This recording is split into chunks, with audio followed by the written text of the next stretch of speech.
नमस्कार दोस्तों, स्वागत करता हूं आपका अपने YouTube चैनल लेट्स लर्न में। आज हम बात करेंगे यदि कर्म ही जीवन का आधार है तो पूजा पाठ क्यों करते हैं।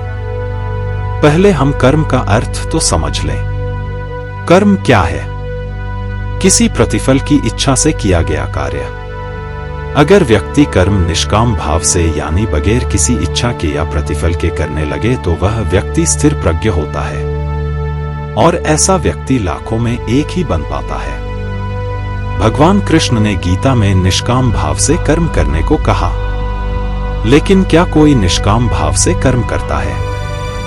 व्यक्ति पूजा पाठ भी कर्म की तरह ही करता है। भगवान को भोग लगाना, उसकी स्तुति करना हम क्यों करते हैं? कुछ मन में पाने की चाहत, यानी चाहत से कोई कार्य किया जा रहा है, वह कर्म ही है, चाहे पूजा ही क्यों नहीं। राम अवतार या कृष्ण अवतार में भगवान ने कर्म करने को ही कहा है। उसी अनुसार व्यक्ति को फल देने का अधिकार उसके ऊपर छोड़ने को कहा। कर्म का फल कब मिलेगा, कैसे मिलेगा, यही प्रारब्ध है और उसी प्रारब्ध वश व्यक्ति सुख और दुख भोगता है, जिसको हम कर्मों का फल कह देते हैं।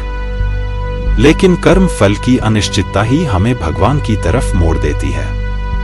अब आपके प्रश्न पर आते हैं। जब कर्म से ही फल मिलता है तो पूजा पाठ का क्या फायदा? कर्मयोगी कर्म करता है और उसको भगवान को अर्पित कर देता है तथा पूजा के रूप में चाहे वह मंदिर में आरती करें, ध्यान करें या दीन दुखी की सेवा करें, यह पूजा के विभिन्न रूप में भगवान को याद करना है। भगवान से प्रार्थना करना कि आपने मुझे इस लायक बनाया जिससे मैं यह कर्म कर पाया। यह एक तरह से भगवान के प्रति कृतज्ञता प्रकट करना है। कहते हैं मनुष्य योनि ही कर्म की योनि है, बाकी अन्य जन्म यथा पशु, पक्षी और जलचर जीव भोग के लिए है। मनुष्य योनि में ही हम भगवान के प्रति कृतज्ञता व्यक्त कर सकते हैं। उसको मन, वचन और कर्म से कृतज्ञता व्यक्त कर सकते हैं। फिर हमें हमारे प्रारब्ध का पता नहीं, कल क्या होने वाला है। व्यक्ति इस स्थिति में भगवान से अपने अच्छे भविष्य की कामना करता है। ज्ञानी जन मोक्ष की कामना करता है। कईयों को भगवान के दरबार में मन को शांति मिलती है, आध्यात्मिक ऊर्जा मिलती है, इसलिए वह भगवान की शरण में चला जाता है। यानी पूजा केवल सांसारिक भोगों की प्राप्ति हेतु ही नहीं की जाती, बल्कि मन की शांति, आध्यात्मिकता, कृतज्ञता प्रकट करने को भी की जाती है। टिप्पणी में एक प्रश्न किया गया कि क्या भगवान डर की वजह से बनाया गया है। इसके संदर्भ में कहना है कि कोई भी नया कानून बनाते हैं तो बनाए अच्छे के लिए ही जाते हैं, लेकिन उसका मिसयूज भी होता है। इसका मतलब यह नहीं कि बनाने वाला गलत था। धर्म या आस्था विश्वास से जन्म लेती है। उस आस्था से कुछ लोग फायदा उठाए तो यह आस्था की कमी नहीं, बल्कि उन कपटी लोगों का गलत कृत्य है। प्रारंभ में प्रकृति की पूजा का उद्देश्य उसको सम्मान देने से ही उपजा। गाय को माता मानना, धरती को माता मानना, सूर्य, चंद्र, पेड़, नदी को देवी देवता मानना डर नहीं, बल्कि उनके प्रति कृतज्ञता प्रकट करने का साधन था, क्योंकि उनसे हमारा शरीर पुष्ट होता था। वेदों में यही कहा गया है। उसी संदर्भ में इनको बनाने वाला ब्रह्मा की अवधारणा, फिर उनके अवतारों की अवधारणा आई। लोगों में डर बाद में बिठाया गया, क्योंकि जब मंदिरों में धन रखा जाने लगा तो उसको चोरी होने से बचाने को यह बताया जाने लगा। आवश्यकता बढ़ती है तभी धन जोड़ने की लालसा बढ़ती है। धन बढ़ता है तो चोरी, गलत कार्य भी बढ़ते हैं, तभी फिर सत्य, कर्तव्य शब्दों की आवश्यकता पड़ती है। जहां आवश्यकता कम है वहां सत्य, अहिंसा, हिंसा, चोरी आदि बातों की जरूरत ही नहीं। इसलिए मानव का प्रारंभिक जीवन सतयुग था। जैसे जैसे आवश्यकता बढ़ी, त्रेता यानी और इच्छा, जैसे जैसे इच्छा बढ़ती गई, विकार भी बढ़ते गए और उसके काट में आदर्श भी बनाए गए। कलयुग में चरम पर इच्छा है तो सारे विकार भी अधिक है और उनके विरुद्ध अच्छे विचार भी बहुत लिखे जा रहे हैं। भगवान की प्रारंभिक उपस्थिति जीव के प्रति उपकार की भावना से उपजी अधिक लगती है।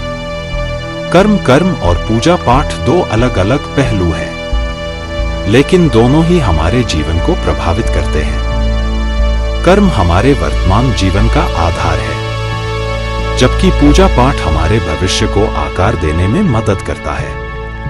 कर्म का सिद्धांत बताता है कि हम जो भी करते हैं उसका परिणाम हमें भविष्य में मिलता है। अच्छे कर्मों का फल अच्छा होता है, जबकि बुरे कर्मों का फल बुरा होता है। पूजा पाठ एक ऐसी प्रक्रिया है जिसके माध्यम से हम ईश्वर से जुड़ते हैं और उसे प्रसन्न करते हैं।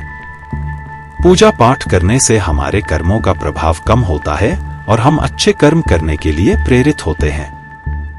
पूजा पाठ के कुछ फायदे इस प्रकार हैं। आध्यात्मिक विकास।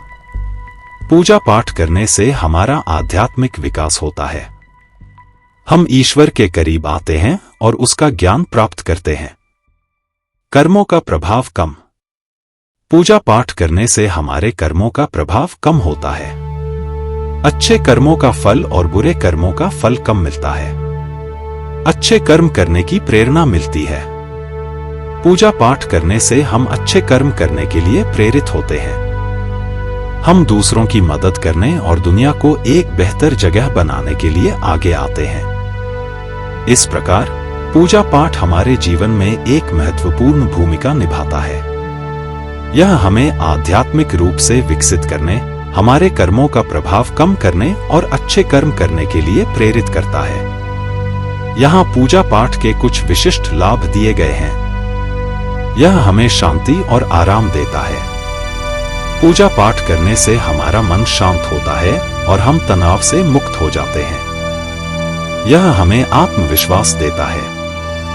पूजा पाठ करने से हमें अपने आप पर विश्वास होता है और हम अपने जीवन में सफल होने के लिए प्रेरित होते हैं। यह हमें दूसरों के प्रति दयालु बनाता है। पूजा पाठ करने से हमारा हृदय खुलता है और हम दूसरों के प्रति सहानुभूति और करुणा महसूस करते हैं। अंततः पूजा पाठ एक व्यक्तिगत निर्णय है। जो लोग पूजा पाठ करते हैं वे अपने जीवन में सकारात्मक बदलाव महसूस करते हैं। धन्यवाद।